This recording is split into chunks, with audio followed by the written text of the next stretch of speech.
Hello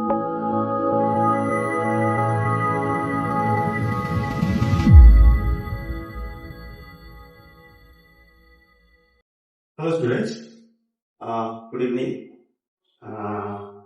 अभी हम लोग करेंगे कौन सा टॉपिक? देखो यहाँ पे लंग्स का हम लोग प्लूरल मेम्ब्रेन और ये प्लूरल मेम्ब्रेन कैसे करके सब एटमॉस्फेरिक प्रेशर को मेंटेन कर रहा है और क्यों जरूरत है ये मेंटेनेंस करना, ये भी हम लोग सीखेंगे। जैसे लंग्स का बात करते हैं, इसका जो कवरिंग है उसको बोलते हैं प्लूरल मेम्ब्रेन। लंग्स का जो कवर, ये देख लो lungs, you can consider it, this is the lung. If I am considering this is the lung, ये लंग का जो कवरिंग है उसको बोलेंगे प्लूरल मेम्ब्रेन। और ये दो किस्म का हो सकता है, एक होगा पैरिएटल प्लूरल मेम्ब्रेन जो आउटर है, और एक होगा visceral pleural membrane which is absolutely surrounding the lungs itself. तो sir visceral pleural membrane, what visceral itself defines an organ.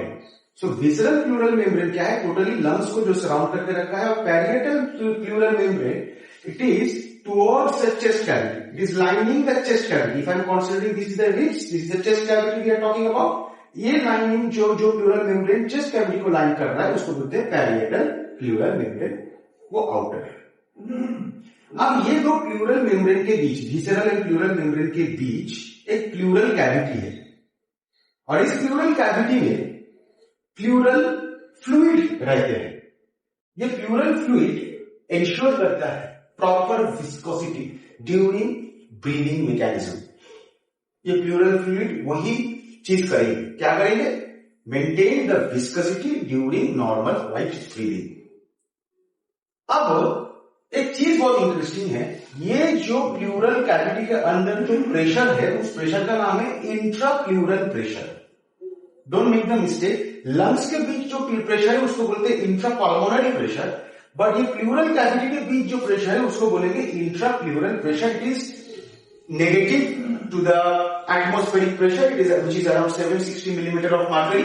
यहाँ पे नेगेटिव 2 मिलीमीटर ऑफ मर्करी, मतलब इट इज अराउंड 758, इसमें रेंज कर सकते हैं सब एटमॉस्फेरिक प्रेशर। तो क्वेश्चन ये है, ये सब एटमॉस्फेरिक प्रेशर मेंटेन कैसा होता है और इसका रेफरेंस पॉइंट क्या है, किस वजह से इस चीज को करना पड़ेगा?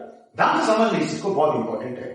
ड्यूरिंग नॉर्मल क्वाइट ब्रीदिंग ये जो इंट्राप्लूरल प्रेशर है ये नेगेटिव हो जाता है, it goes around 756 millimetre of mercury, और जब लेस नेगेटिव हो जाता है, जब एक्सपायर करते हैं, मतलब goes towards a positive, it becomes 758 millimetre of mercury. So it is still below the atmospheric pressure which is around 760 millimetre of mercury. ये चीज नॉर्मल क्वाइट ब्रीदिंग में क्यों हो रहा है? रीजन क्या है? दो मेन रीजन है, लंग का इलास्टिक रिकॉइल और movement of the thoracic chamber outwards. ये दो मैकेनिज्म है, ये भी रिकॉइल मैकेनिज्म है। दो रिकॉइल मैकेनिज्म है, लंग का खुद इलास्टिक रिकॉइल मैकेनिज्म और movement of the thoracic chamber to outward and upward, ये भी रिकॉइल मैकेनिज्म। होता क्या है? What is the basic mechanism of this?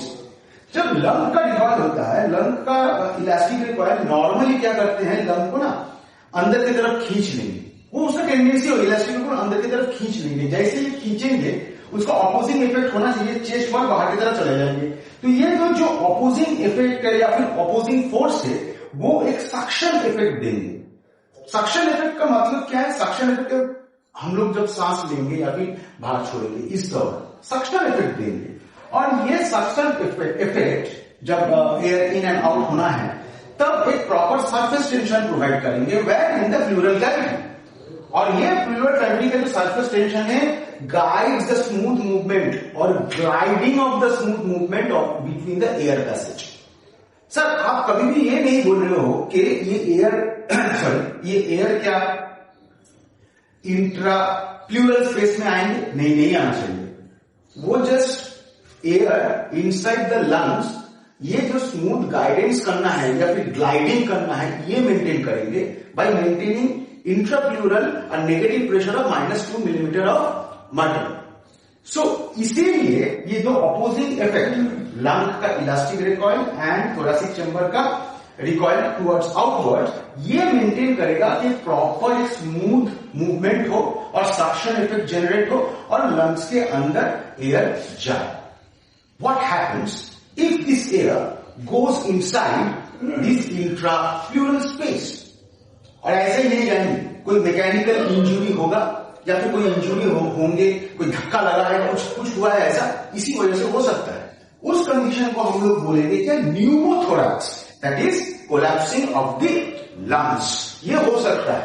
और ये क्यों होगा, क्यों होगा सर? क्योंकि लंग्स का मैं पहले बोला, ये जो लंग्स का ओन इलास्टिक रिकॉइल है, हमेशा नीचे की तरफ खींच लेंगे लंग्स को, तो वो जो ओन इलास्टिक रिकॉइल है वो तो एग्जिस्ट कर गया, लेकिन मैकेनिकल इंजुरी या फिर कोई भी injury in the pleural cavity होने के वजह से क्या होगा? एयर प्लूरल कैविटी के अंदर घुस जाएगा. And as a result it will give a condition which is called as pneumothorax और collapsing of the lungs. So ये है एक basic mechanism how this membrane is maintaining a subatmospheric pressure of around 758 millimeter of mercury from the normal atmospheric pressure which is 760 millimeter of mercury. Question यहां से तुमको आएगा कि direct NEET में question आएगा कि कितना प्रेशर एग्जिस्ट करता है प्लूरल स्पेस में, वो तुमको पता चलेगा यहां से. बट ये मैकेनिज्म बहुत इंपॉर्टेंट है, क्यों होता है और क्यों ऐसे करके मेंटेन किया जाता है, ये तुमको जानना बहुत जरूरी था. और एक टर्म बहुत इंपॉर्टेंट है, तुमको जानना पड़ेगा. What is that term? The term is pleurisy. The term is pleurisy. What is pleurisy sir? Pleurisy का मतलब यह है कि ध्यान से समझना, प्लूरेसी का मतलब यह है कि ये जो प्लूरल मेम्ब्रेन है, ये जो प्लूरल मेम्ब्रेन है, ध्यान से समझना कि इफ आई एम कॉन्सिडरिंग, ध्यान से समझो, ये अंदर की तरफ पकड़ लेते हैं विसरल, ये बाहर की तरफ है पैरेलल. अब ये थिन है, pleural membranes are very thin, but ये प्लूरल मेम्ब्रेन अगर थिक हो गया तो फिर क्या होगा? ये बहुत करीब आ जाएंगे, राइट? और ये करीब आने के बाद एक दूसरे के साथ क्या होगा? फ्रिक्शन होगा. Friction. So inflammation of the pleural membrane which was previously very thin, now it becomes very thick due to some infections, whether it is caused by the virus, whether it is caused by any bacteria. ठीक है, या फिर autoimmune disorders भी इसके लिए responsible हो सकता है. रूमेटॉइड आर्थराइटिस के कंडीशन से भी यहाँ पे आ सकते हैं ये चीज. तो ये बेसिक मैटर क्या है? ये जो प्लूरल मेम्ब्रेन है जो थिन था वो थिक हो गया, इन्फ्लेम कर गया, इन्फ्लेमेशन हो गया, और इसके वजह से एक दूसरे के बीच क्या होगा? रबिंग होगा, and it will create a lot of chest pain. ठीक है, that condition is called as pleurisy. So pleurisy is what? Tell me. Pleurisy or pleuritis. It is also called as pleuritis. Itis word जो जैसे ही add हो जाएगा इसका मतलब inflammation हो गया. So pleurisy is nothing but this inflammation of pleural membrane. और causes क्या है वो भी मैं तुमको आई थिंक बता चुका हूं. सॉरी, एक मिनट, फिर से मैसेज आने लगे हैं. Extremely sorry for this, really I am really sorry for this thing, really. Alright, sorry. Okay, alright. So ये तुम्हारा बेसिक चीजें हैं कि कैसे करें. Okay, alright. तो ये तुमको बताया कि कैसे करके सब एटमॉस्फेरिक प्रेशर मेंटेन होता है in between the pleural cavity. कौन सा विसरल है, कौन सा पैरिएटल है. And also I told you कि अगर इसमें न्यूमोथोरैसिक कंडीशन क्या हो जाता है ये मैं तुमको बताया हूं. तो सर ऐसा हो गया तो फिर ये भी बता दो, इतना कुछ बता ही दिए हो तो ये ही बता दो कि सर ऐसा अगर हो गया, बहुत ज्यादा चेस्ट पेन हो रहा है, तो फिर क्या किया जाए? अगर न्यूमोथोरैक्स हो गया किसी को अचानक से, तो ये चेस्ट पेन जनरेट हो रहा है, क्या करेंगे? तो नॉर्मली उस पेशेंट को इमीडिएटली तुम NSAID दे सकते हो, non steroidal anti inflammatory drug दे सकते हो. आइबुप्रोफेन होता है, दे सकते हो उस पेशेंट को इमीडिएटली कि चेस्ट पेन थोड़ा कम हो जाए. ठीक है, नॉन स्टेरॉइडल होना चाहिए, स्टेरॉइडल नहीं है. ओके, सो उसके हिसाब से तुम ये काम कर सकते हो. ठीक है, लास्ट क्लास में करते हुए कुछ मैसेजेस आ रहे थे कि लाइक कि सर व्हाट विल हैपन, आप बोल रहे थे कि ट्रैकिया में अगर सी शेप कार्टिलेज नहीं एग्जिस्ट कर रहा है तो फिर क्या हो सकता है। तो मैं बोला था कि collapsing of the trachea, I told collapsing of the trachea हो सकता है। And collapsing of the trachea का पूछ रहा था फिजियोलॉजिकल टर्म क्या है। It is called as tracheomalacia. Malaysia word का मलेशिया मतलब कोई देश का बात नहीं कर रहा हूं, मलेशिया वर्ड का मतलब है सॉफ्टनिंग ऑफ द कार्टिलेज। तो ये ट्रैकिया के ऊपर जो कार्टिलेज है वो सॉफ्टनिंग हो जाएंगे, उससे इलास्टिसिटी कम हो जाएगा, so collapsing of the trachea हो जाएगा। A condition defined by tracheomalacia. और ये एग्जिस्ट कर गया अगर ब्रोंकियल्स तक, तब उस कंडीशन को क्या बोलेंगे, ट्रैकियोब्रोंकियल मलेशिया। ओके, तो तुम्हारा क्वेश्चन था ये, तभी तुम कर रहे थे, मैं ऑनलाइन क्लास में तुम्हारा क्वेश्चन को जवाब नहीं दे पाया, सॉरी, क्लास खत्म होने के बाद ही बोल रहा हूँ। सो ये चीजें हैं, यहाँ पे तुम देख सकते हो कि कैसे कैसे करके कौन कौन सा तुम्हारा याद रख सकते हो। प्लूरल मेम्ब्रेन के कॉन्टेक्स्ट में दो डिजीज का नाम बताए थे। Pleurisy it's a pathological condition, not a normal condition. It is a pathological condition, not a normal physiological condition. और दूसरा एक डिजीज का नाम बोले थे न्यूमोथोरैक्स। न्यूमोथोरैक्स का मतलब क्या बोले थे, अगर प्लूरल कैविटी में एयर घुस जाए, वो घुसना नहीं चाहिए नॉर्मली, और तभी घुसेगा जब कोई इंजुरी हुआ हो तो, ठीक है, तभी उसको न्यूमोथोरैक्स हो जाएगा। जैसे इंजुरी हो गया, एयर प्लूरल कैविटी में घुस गया, लंग तो खुद का इलास्टिक रिकॉल करके अंदर की तरफ खींच के रखता है, कोलैप्स कर जाएगा, कोलैप्स करके जाएगा, वो एक्सपेंड करके बाहर की तरफ और जाएगा नहीं, ठीक है। सो I hope that you have understood how the lungs pleural membrane maintains subatmospheric pressure by inside the pleural fluid which is inside the pleural cavity. Parietal क्या है, visceral क्या है, visceral क्या है, it lines the chest wall. Parietal, sorry, visceral है which is lining the lungs itself, and parietal क्या है which lines the chest. तो ये दो लेयर है, इसके दो बीच में क्या रहता है, प्लूरल कैविटी, उसके अंदर प्लूरल फ्लूइड रहेंगे, है ना। तो ये है तुम्हारा बेसिक। अब इसके बीच में जो प्रेशर जनरेट करते हैं दो मेम्ब्रेन के बीच, प्लूरल मेम्ब्रेन के बीच जो प्रेशर है उसको क्या बोलेंगे, इंट्राप्लूरल प्रेशर।